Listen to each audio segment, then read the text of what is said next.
Captain Sarah Chun's hands trembled as she stared at the official letterhead, the words blurring together through her mounting rage.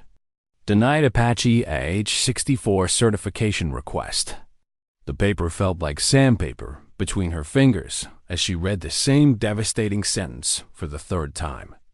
After 18 months of grueling training, perfect simulator scores, and flight evaluations that exceeded every benchmark, they were throwing her dreams into the trash. The briefing room at Fort Campbell buzzed with nervous energy as pilots filtered in for the morning assignment meeting. Sarah folded the rejection letter and slipped it into her flight suit pocket, her jaw clenched so tight her teeth ached. She'd worked twice as hard as every man in this room, sacrificed everything for this moment. And now Major Williams was about to humiliate her in front of the entire squadron. "Gentlemen," Williams began, his voice carrying that particular brand of military authority that brooked no argument. His eyes swept the room, deliberately avoiding Sarah's burning stare. "And lady," he added with barely concealed disdain, "we have new assignments coming down from command." Lieutenant Jig Morrison leaned back in his chair, a smug grin playing across his face. He'd barely scraped by in training, his simulator scores mediocre at best, but his father was a retired general with connections that ran deep through the Pentagon. Sarah had watched him struggle with basic maneuvers that she could execute blindfolded. "Morrison, you're assigned to Apache Squadron Alpha," Williams announced. "Congratulations, you'll be flying the H-64 E-Guardian." The room erupted in congratulations and backslapping. Morrison's grin widened as he accepted handshakes from his buddies. Sarah's stomach twisted into knots. She'd outperformed Morrison in every single metric, yet here he was getting the assignment she'd earned. "Torres, you're going to Bravo Squadron," Williams continued down his list.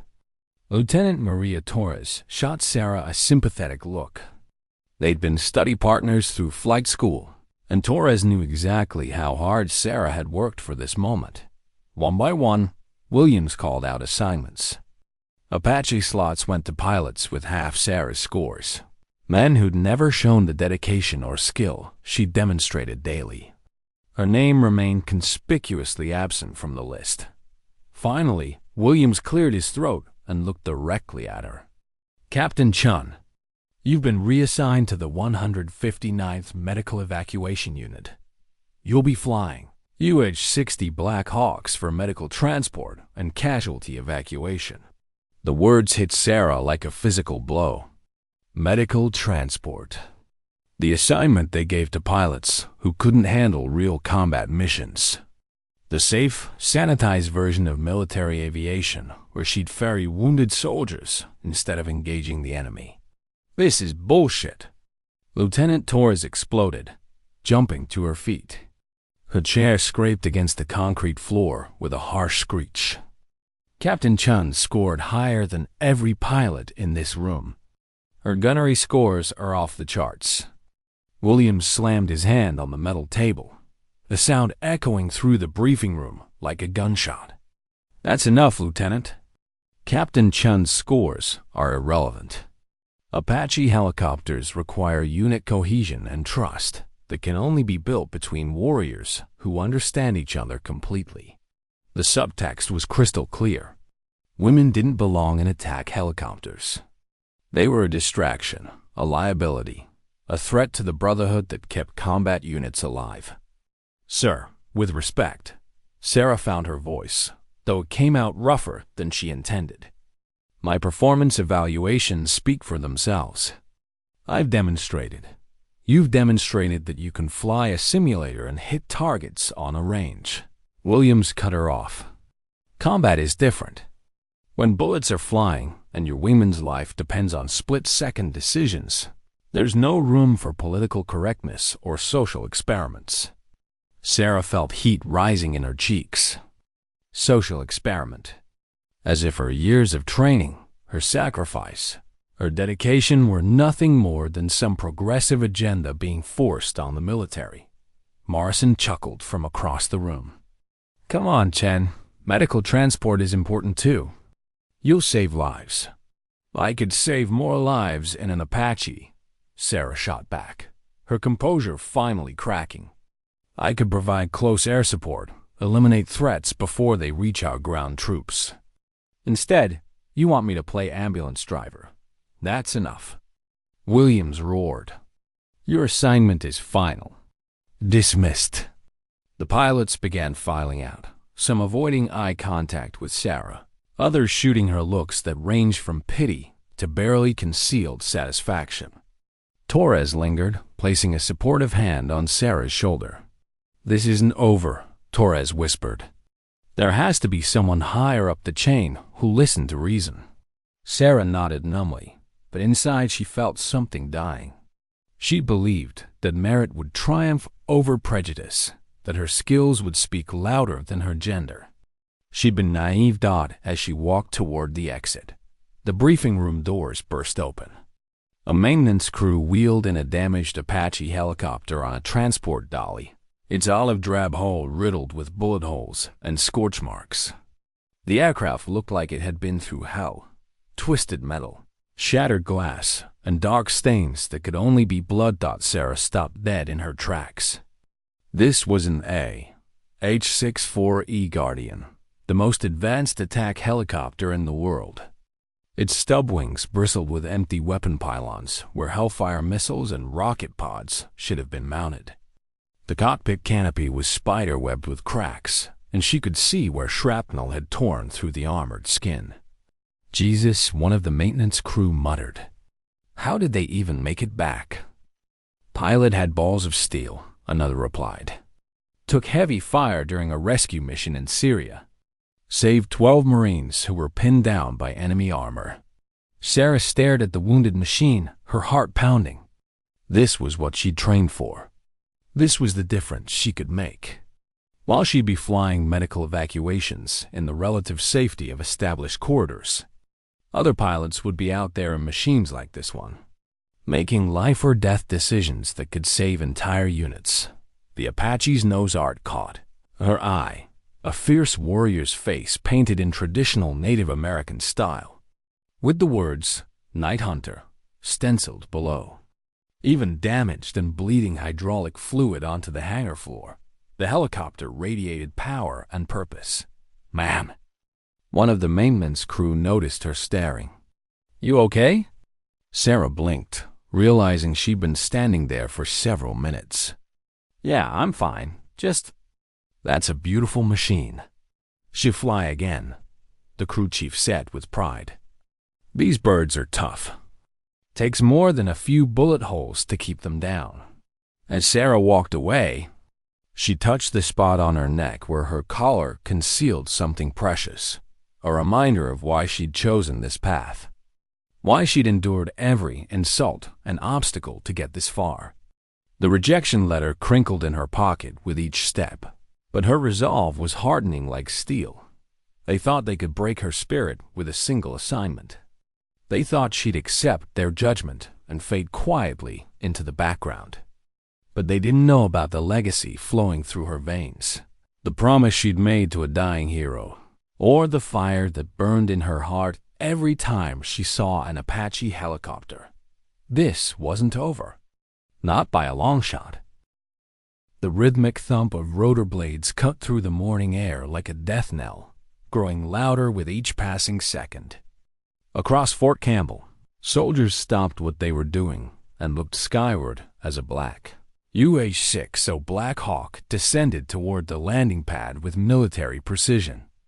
The helicopter bore no special markings, no unit insignia, just a simple tail number that meant nothing to most observers. But to those who knew, that anonymity was more terrifying than any skull and crossbones. Colonel Marcus Rodriguez was coming in the base commander's office. Phones rang incessantly as word spread through the chain of command. Colonel Rodriguez wasn't scheduled for an inspection. He hadn't filed a flight plan or requested quarters. He'd simply appeared on radar 30 minutes ago, inbound from Fort Bragg with a flight crew that refused to answer any questions beyond confirming their destination. Major Williams felt sweat beading on his forehead as he watched the Black Hawk touch down. Rodriguez's reputation preceded him like the bow wave of a destroyer. 3 failing aviation units turned around. 0 pilot fatalities under his command in over 2 years of combat operations. A man who'd earned his rank through blood and competence rather than politics and connections. The helicopter's engines wound down, but the rotors continued spinning at idle. Rodriguez wasn't planning to stay long. The cabin door slid open, and Colonel Rodriguez stepped onto the tarmac like a predator emerging from its lair. He was smaller than his legend suggested, maybe 5'10", lean and wiry rather than imposing. But there was something in the way he moved, a controlled violence that made seasoned soldiers step aside without conscious thought. His flight suit was immaculate despite the 3-hour flight, and his eyes swept the base with the calculating gaze of a man who missed nothing.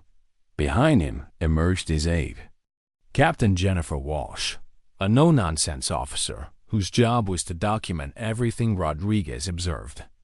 She carried a tablet and wore the expression of someone who'd seen careers destroyed with a single word from her boss. "Sir," the base commander, Colonel Peterson, approached with his hand extended. "We weren't expecting monthly inspection," Rodriguez cut him off, his voice carrying the flat authority of someone accustomed to absolute obedience. "Unscheduled. I want to see your pilot assignments, training records, and performance evaluations. All of them." Peterson's smile faltered. "Of course, sir. Major Williams can brief you on our current. I'll review the files first. Then I'll talk to Williams." Rodriguez's eyes fixed on the major, who was approaching from across the tarmac. Alone. The next hour passed in tense silence as Rodriguez methodically reviewed every pilot file in the squadron. He said nothing, asked no questions. Just read with the focused intensity of a surgeon examining X-rays. Captain Walsh took notes on her tablet, occasionally glancing at her commander's face for any tell that might indicate his thoughts. Major Williams stood at attention beside the desk, sweat stains growing under his arms despite the air conditioning. He'd dealt with inspecting officers before, but Rodriguez was different. The man radiated a quiet menace that made Williams feel like prey being stalked by an apex predator. Finally, Rodriguez closed the last file and looked up. His dark eyes were unreadable, but Williams caught something that might have been disappointment. "Captain Sarah Chun," Rodriguez said, his voice neutral. "Explain her assignment." Williams cleared his throat. "Sir, Captain Chun has been assigned to medical evacuation duties with the 159th. She's an excellent pilot, very capable for that type of mission. Her scores, sir?" "Her training scores, Williams. Gunnery, navigation, tactical awareness." "Read them to me." Williams fumbled with Chun's file, his hands shaking slightly. Gunnery, 98.7%. Navigation, 99.2%. Tactical awareness, 96.8%. Overall flight evaluation, 97.3%. Rodriguez let the numbers hang in the air like an accusation. "And Lieutenant Morrison's scores?" "Sir, Morrison scored 84.2% overall. Yet Morrison is flying Apaches and Chun is flying medical transport. It wasn't a question." Williams felt the walls closing in around him. "Sir, there are other factors to consider. Unit cohesion, combat readiness, the psychological dynamics of bullshit." The word hit Williams like a slap. Rodriguez stood slowly, his chair scraping against the floor with deliberate menace. "You denied the best pilot in your squadron an Apache assignment because she's a woman," Rodriguez continued, his voice deadly quiet. "Don't insult my intelligence with talk about unit cohesion. Sir, with respect, women in combat aviation present unique challenges. I've flown with women in 3 combat theaters," Rodriguez interrupted. "Some of the finest pilots I've ever known." Captain Lisa Martinez saved my ass in Fallujah. Major Rebecca Torres flew cover for a rescue mission that brought home 18 Marines, both of them in Apaches. Williams felt his career crumbling beneath his feet. Sir, I was following established protocols. Whose protocols? Show me the regulation that says women can't fly attack helicopters. Silence stretched between them like a taut wire. Williams knew there was no such regulation. The military had officially opened all combat roles to women years ago. His decision had been based on personal prejudice and old boy politics, nothing more. I want to see Captain Chun, Rodriguez said finally. Now, sir, she's currently in medical transport orientation. Get her. Williams reached for his radio with trembling fingers. Base operations. This is Major Williams. I need Captain Chun to report to the commander's office immediately. Copy that, sir. Captain Chun is en route. Rodriguez returned to his chair, but didn't sit. Instead, he walked to the window overlooking the flight line where several Apache helicopters sat in neat rows, their rotors folded like sleeping birds of prey. Each one represented millions of dollars in advanced technology, weapon systems capable of turning the tide of battle in the right hands. Tell me about your combat experience, Williams, Rodriguez said without turning around. Sir, I served 2 tours in Afghanistan, primarily in logistics and combat experience. Have you ever been shot at? Williams swallowed hard. No, sir. Ever called in close air support? No, sir. Ever watched good soldiers die because air support was delayed or ineffective? No, sir. Rodriguez turned from the window, his eyes boring into Williams like laser sights. Then, what qualifies you to decide who's capable of flying combat missions? Before Williams could answer, there was a sharp knock on the door. Enter. Rodriguez called. Captain Sarah Chun stepped into the office, her posture perfect despite the confusion evident in her eyes. She'd been pulled from orientation without explanation, told only that the base commander wanted to see her immediately. Her flight suit was crisp, her bearing professional, but Rodriguez noticed a slight tension in her shoulders, the wariness of someone who'd learned not to trust unexpected summons from superior officers. Captain Chun, reporting as ordered, sir, she said. Snapping to attention, Rodriguez studied her for a long moment, taking in details that others might miss. The way she held herself spoke of confidence despite recent setbacks. Her hands were steady, her eyes clear and alert. This was a pilot who belonged in a cockpit, not shuffling paperwork in a medical unit. At ease, Captain, Rodriguez said. I've been reviewing your training records. Impressive scores. Thank you, sir. Tell me about your family's military service. Sarah blinked, clearly not expecting the question. Sir, my grandfather served in the Army, Special Operations Aviation Regiment.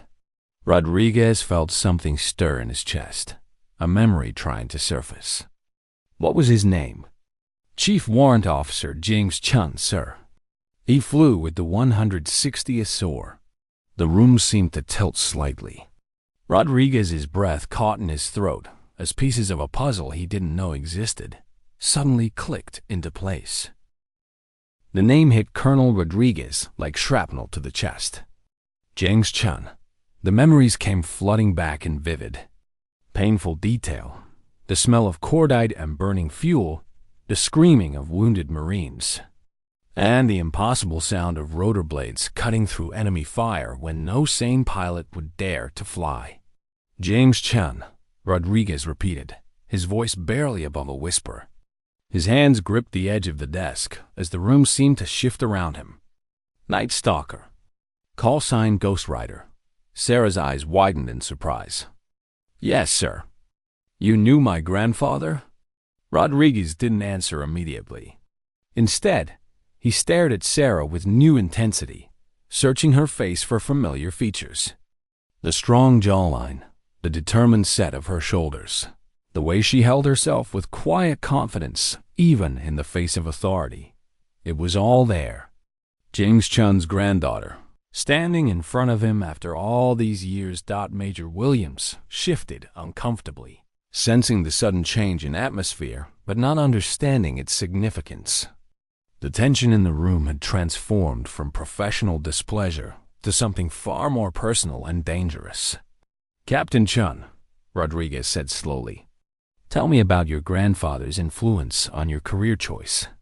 Sarah glanced nervously at Major Williams, unsure why this line of questioning was relevant to her current situation.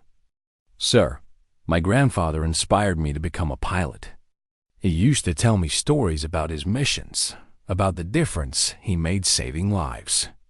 He said flying wasn't just about the machine. It was about the warrior spirit." As she spoke, Sarah's hand unconsciously moved to her neck, a gesture so subtle that Williams missed it entirely. But Rodriguez caught it immediately, his predator's instincts honed by years of combat. There was something there, something she was hiding beneath her regulation collar. "He died when I was 12, Sarah continued, her voice softening with old grief. "Classified mission in Afghanistan. They never told us the details, just that he died a hero. Before he deployed for that final mission, he gave me his flight wings and made me promise to carry on the family tradition." Rodriguez felt his throat tighten. He remembered that mission with crystal clarity, the one that had gone sideways, the one where James Chun had made the ultimate sacrifice to ensure his crew and passengers made it home alive, the one where Rodriguez had been the co-pilot, the one who'd lived because of James Chun's heroism. "Show me," Rodriguez said suddenly. "Sir?" Sarah looked confused. "Your neck. You keep touching it. Show me what you're hiding." Sarah's face flushed red. "Sir, I don't understand." "That's an order, Captain." Sarah's hands trembled slightly as she reached for the zipper of her flight suit collar.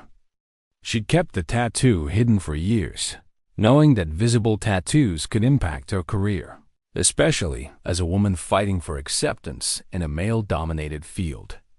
But there was something in Rodriguez's voice, an authority that brooked no argument.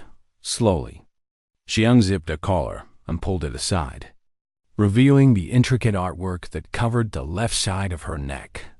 The tattoo was a masterpiece of military art, Apache helicopter rotor blades, intertwined with the distinctive Death's Head insignia of the 160th Special Operations Aviation Regiment. The Night Stalker's motto, "Death Waits in the Dark," was scripted in elegant lettering beneath the design. But it was the small details that made Rodriguez's breath catch. The tiny flight wings incorporated into the rotor design, the exact tail number of her grandfather's aircraft, and the date of his final mission. Major Williams stared in shock. He'd never seen anything like it. A tattoo that was both a work of art and a declaration of war. This wasn't some impulsive decision made in a moment of rebellion. This was a sacred promise, a blood oath made visible in ink and skin. Rodriguez stepped closer, his eyes tracing every line of the tattoo. "When did you get this done?" "On my 18th birthday, sir," Sarah replied, her voice steady despite her obvious nervousness. "The day I enlisted. I wanted to carry my grandfather's legacy with me into battle." "Jesus Christ," Rodriguez whispered, and for a moment his military bearing cracked completely. "James Chun was your grandfather. The James Chun who flew impossible missions, who never left a soldier behind." "Oh." He stopped himself, realizing he was about to reveal classified information.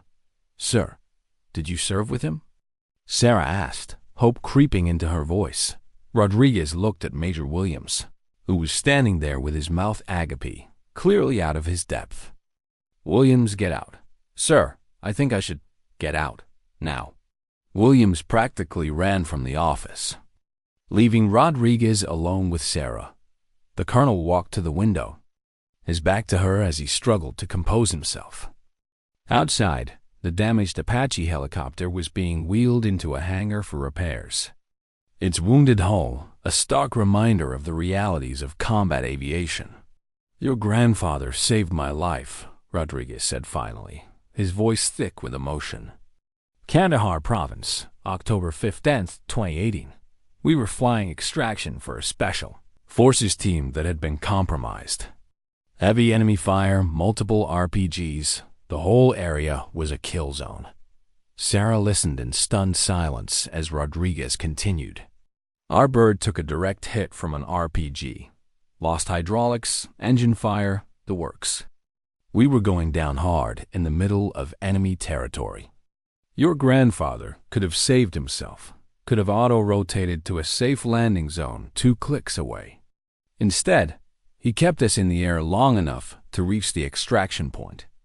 He put us down right in the middle of that firefight. Took fire from 3 directions while the SF team loaded up. Rodriguez turned back to face her, and Sarah saw tears in his eyes.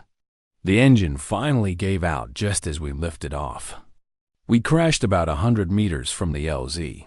Your grandfather was trapped in the wreckage, but he kept the enemy suppressed with his sidearm while we got the wounded out. By the time we could get back to him, Rodriguez's voice broke. He was gone. But 12 Special Forces operators and 4 aircrew members went home to their families because of what he did. Sarah felt her own eyes filling with tears. She'd known her grandfather was a hero, but she'd never heard the details of his final mission. The official reports had been sanitized, stripped of the human drama and sacrifice that defined true heroism. "He talked about you constantly," Rodriguez continued. "Showed everyone pictures of his granddaughter who was going to be a pilot someday. He said you had the warrior spirit, that you were born to fly. He made me promise." Rodriguez paused, struggling with the memory. "He made me promise that if I ever met you, I'd make sure you got the chance to prove yourself." The room fell silent except for the distant sound of helicopters on the flight line. Sarah touched her tattoo, feeling the raised skin beneath her fingers, the permanent reminder of the legacy she carried.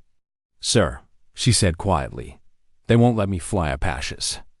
They say I don't belong in combat aviation." Rodriguez's expression hardened, the grief replaced by cold fury. "We'll see about that." He walked to the desk and picked up his radio. "Captain Walsh, get me General Morrison at Forcecom, Priority 1. Sarah's eyes widened. General Morrison, Lieutenant Morrison's father, the man whose influence had helped secure his son's Apache assignment despite his mediocre scores. "Sir, you don't have to—" "Captain Chun," Rodriguez interrupted, his voice carrying the full weight of his authority. "Your grandfather died keeping a promise to bring soldiers home. I'll be damned if I'm going to break my promise to him." The radio crackled to life within minutes. The connection patched through multiple command centers before reaching its destination. "General Morrison's office. This is Colonel Hayes." "This is Colonel Rodriguez." "Put the general on the line. Now." There was a pause, the kind that happened when junior officers realized they were dealing with someone whose reputation preceded them like a shock wave. "Sir, the general is in a meeting with— I don't care if he's briefing the Joint Chiefs. Get him on this radio in the next 30 seconds, or I'll be making some very uncomfortable phone calls to the Pentagon." Sarah watched in amazement as Rodriguez wielded his authority like a surgical instrument. She'd never seen anyone command respect with such effortless precision. Major Williams had tried to project authority through bluster and intimidation. Rodriguez simply stated facts and let his reputation do the rest. "Rodriguez?"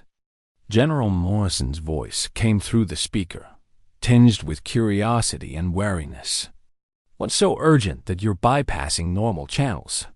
We need to talk about pilot assignments at Fort Campbell. Specifically, your son's Apache certification and the denial of Captain Sarah Chen's application." The silence that followed was deafening.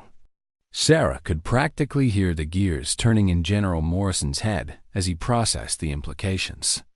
His son's assignment was about to come under scrutiny from one of the most respected combat commanders in the Army. "That's a local command decision," Morrison said finally. "I don't interfere with unit-level assignments." "Bullshit, General. Your son scored 84.2% overall in training. Captain Chun scored 97.3%. Yet somehow your boy's flying a $60 million attack helicopter while the best pilot in the squadron is relegated to medical transport. Explain that math to me." Rodriguez's voice carried across the base like thunder. Through the office windows, Sarah could see personnel stopping their work to listen. Word was spreading that something significant was happening in the commander's office. "Colonel, you're out of line," Morrison replied, but his voice lacked conviction. "There are factors beyond test scores that determine combat readiness. Name one." "Unit cohesion, psychological factors." "The dynamics of," I said, "name one specific factor that disqualifies Captain Chen from Apache duty." Another long pause. Sarah held her breath, knowing that her entire future hung on this conversation. Everything she'd worked for, every sacrifice she'd made, every dream she'd carried since childhood, it all came down to this moment. "Rodriguez, I'm not going to debate personnel decisions with you over an open channel." "Then let me make this simple," Rodriguez said, his voice dropping to a deadly whisper. "Captain Chun is James Chun's granddaughter. Night Stalker. The man who died saving my crew in Kandahar. The man who made me promise to look out for his family if our paths ever crossed." The radio fell silent.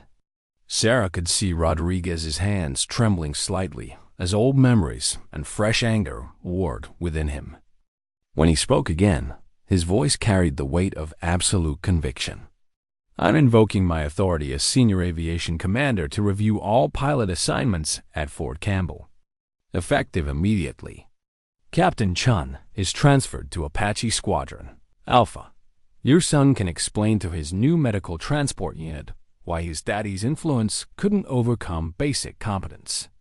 "You can't do that," Morrison protested, but his voice had lost all authority. "Watch me." "And General? If I find out you've been using your position to advance your son's career at the expense of qualified officers, I'll make sure every aviation commander in the Army knows about it. Your boy will be lucky to fly cargo planes in Alaska." Rodriguez switched off the radio without waiting for a response.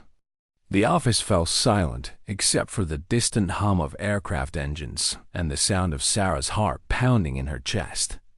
"Sir," she began. But Rodriguez held up a hand to stop her. "We're not done yet." He walked to the door and yanked it open. "Williams, get in here. Now."